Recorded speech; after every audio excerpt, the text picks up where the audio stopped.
இன்றைய தினம் அமெரிக்க அதிபர் ஜோ பைடனுடைய ஒரு முக்கியமான பேட்டி வெளியாகி இருக்கிறது. அமெரிக்காவினுடைய அதிபர் ஜோ பைடன் இன்றைக்கு வழங்கி இருக்கக்கூடிய ஒரு பேட்டியினுடைய காட்சியை தான் நீங்க பார்க்குறீங்க.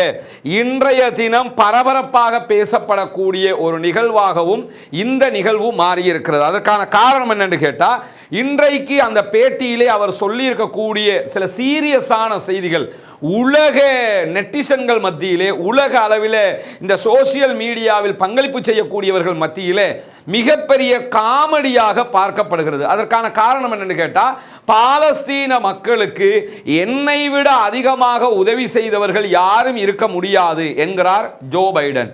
இதை அவருடைய மனைவி பிள்ளைகளே ஏற்றுக்குருவாங்களா என்கிறதே ஒரு மிகப்பெரிய கேள்வி.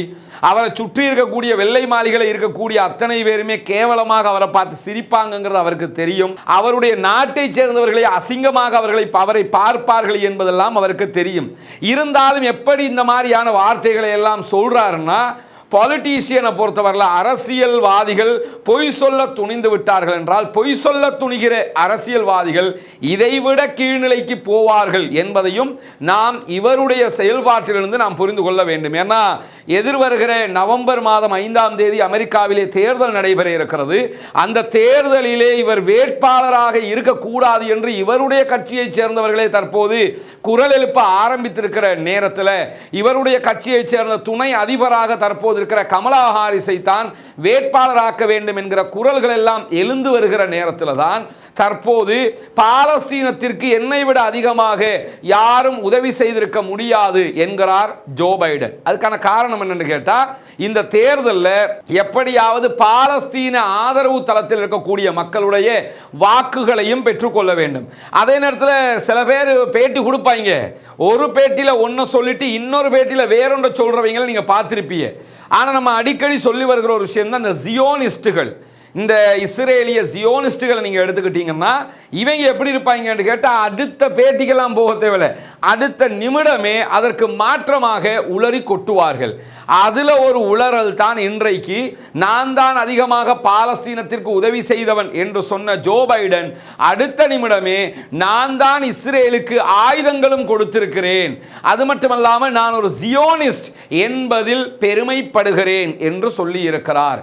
இத்தோட கதை முடிஞ்சிருச்சுன்னு அர்த்தம். சாப்டர் க்ளோஸ்ட், அவ்வளவுதான். இதுக்கு மேல அவரை பேசுறது ஒன்றும் கிடையாது. இந்த ஒரு பேட்டியை அவருக்கு சாவுமணி அடிக்கிற, அவருடைய தேர்தல் அவர் யாருங்கிறத காட்டுகிற ஒரு பேட்டியாக அமைந்திருக்கிறது என்பதை இன்றைக்கு சர்வதேச ரீதியிலும் அத்தனை பேரும் பேசக்கூடிய ஒரு கதையாக மாறி இருக்கிறது. எந்த அளவுக்கு அவர் சொல்றாருன்னா, பகிரங்கமாக உலகமே கண்காணிக்கிற ஒரு தேர்தல், அதிலும் குறிப்பாக தற்போதைய அமெரிக்காவினுடைய ஜனாதிபதி உலகமே திரும்பி பார்க்கிற ஒரு காசாவுடைய விஷயத்தில் எவ்வளவு பெரிய பொய் அவர் சொல்றாருன்னு சொன்னா, காசாவுக்குள்ள மருந்துகள், உணவு, இது மாதிரி பொருட்களை எல்லாம் போகிற வகையில் எகிப்தினுடைய பார்டரை திறக்கிறத உறுதிப்படுத்தினதே நான் தானுங்கிறாரு. எகிப்து பார்டர் எது? எகிப்தில் இருக்கக்கூடிய ரஃபா பார்டர். ரஃபா பார்டரை நான் தான் திறக்கிறத உறுதிப்படுத்தினேங்கிறாரு. ரஃபா பார்டர் திறந்தா இருக்குது. ரஃபா பார்டருக்கு வெளியில் 12,000 ட்ரக்குகள் நின்று கொண்டு இருக்கிறது. ரஃபா பார்டரை முழுமையாக அடித்து நொறுக்கி அந்த இடத்தை இஸ்ரேல் கைப்பற்றி வைத்துக் கொண்டிருக்கிறது. பிலடெல்பி காரிடோர் என்று சொல்லுவாங்க அந்த ஏரியாவுக்கு 1973 காலத்திற்கு பிறகு எகிப்துக்கும் இஸ்ரேலுக்கும் இடையில் போடப்பட்ட ஒரு ஒப்பந்தத்தின் பிரகாரம் எகிப்து ராணுவம் தான் இந்த பிலடெல்பி காரிடோர் பகுதிகளில் பாதுகாப்புக்கு இருக்க வேண்டும், 700 எகிப்திய ராணுவத்தினர் நிற்க வேண்டும் என்ற ஒப்பந்தம். அதையும் மீறி தற்போது அந்த இடத்தையும் கைப்பற்றி வைத்துக் கொண்டிருக்கிறது இஸ்ரேல். எனவே உள்ளே ஒரு உணவு பொதியோ அல்லது வேறு எதுவோ ரஃபா பார்டரால் நுழைய முடியாது. அப்படி இருக்கிற நேரத்தில், உலகமே இதை பார்த்து கொண்டிருக்கிற நேரத்தில், அவங்களுக்கு உணவு போறதுக்கு, மருந்து போறதுக்கு நான் தான் ஹெல்ப் பண்ணினேன் என்று அவர் சொல்லி இருப்பது எவ்வளவு பெரிய பச்சை புழுகள் என்பதையும் இன்றைக்கு சர்வதேச மட்டத்தில் பல பேரும் கேலி கூத்தாக்கி கொண்டிருக்கிறார்கள் என்பதை கவனிக்கிற அதே நேரத்தில் அவர்கிட்ட கிராஸ் பண்ணி இந்த பேட்டி எடுக்கிறவர் ஒரு கேள்வியையும் கேட்கிறாரு. என்ன கேட்கிறாருன்னு கேட்டா, அப்ப நீங்க இஸ்ரேலுக்கு தாக்குதல் ஆயுதங்கள் கொடுத்ததையெல்லாம் ஒப்புக்கொள்றீங்களா? ஆமா, ஆயுதங்கள் எல்லாம் கொடுத்திருக்கிறோம், ஆனா பொதுமக்கள் இருக்கிற இடத்தை தாக்குறதுக்கு அனுமதி இல்லை. எப்படி அனுமதி இல்லை? இந்த நுசைராத் கேம்ப்ல இப்பயும் அடிச்சுக்கிட்டு இருக்கிறாங்க. அது UNRWA பாடசாலை மீதே தாக்குதல் நடத்தி கொண்டிருக்கிறார்கள்.